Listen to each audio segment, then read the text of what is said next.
TVN 한국교통방송입니다.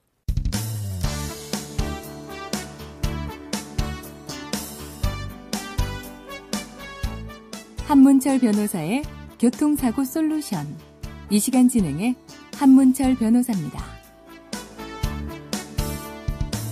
여러분 안녕하십니까? 무단횡단하다가 사고당했을 때 예전에는 자동차가 치료비는 다 대줬었죠. 그리고 피해자가 사망하면은 피해자에게도 과실이 20%, 30% 또는 상황에 따라서 60%까지 되더라도 자동차가 일단은 책임 있는 것으로 평가됐었습니다. 하지만 지금은 다릅니다. 무단횡단자 100% 판결도 계속 나오고 있죠. 횡단보도 빨간불에 신호 대기하고 있던 차 앞에서 갑자기 툭 튀어나오면 그걸 어떻게 피하겠습니까? 100대 0입니다. 그에 반해서 술에 취해서 기루에 누워있던 사람을 못 보고 역과라는 것은 밟고 지나가는 걸 말하죠. 그래서 사망한 경우 또는 크게 다친 경우 그때는 어떻게 될까요? 사망사고를 예를 들어보겠습니다. 다친 경우는 종합보험이 들어있으면 12대 중과실 아니면은 보험 처리로 끝나는 경우가 대부분입니다. 사망하면 형사처벌 여부가 문제되죠.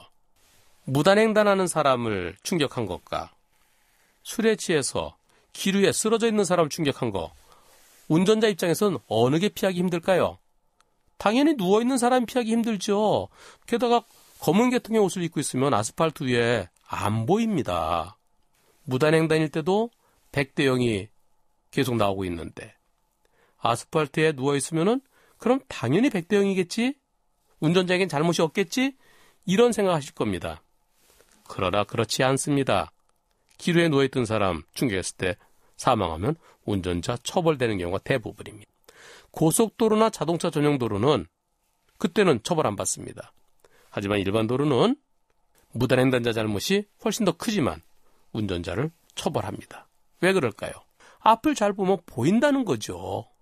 기루에 누워있던 사람 잘못, 주택가 골목길 같으면 60% 밤에, 그리고 차들이 많이 다니고 버스도 다니고 그런 길에서는 피해자 잘못 70 내지 80% 내지만 운전자에게도 20, 30% 잘못이 있다는 거죠.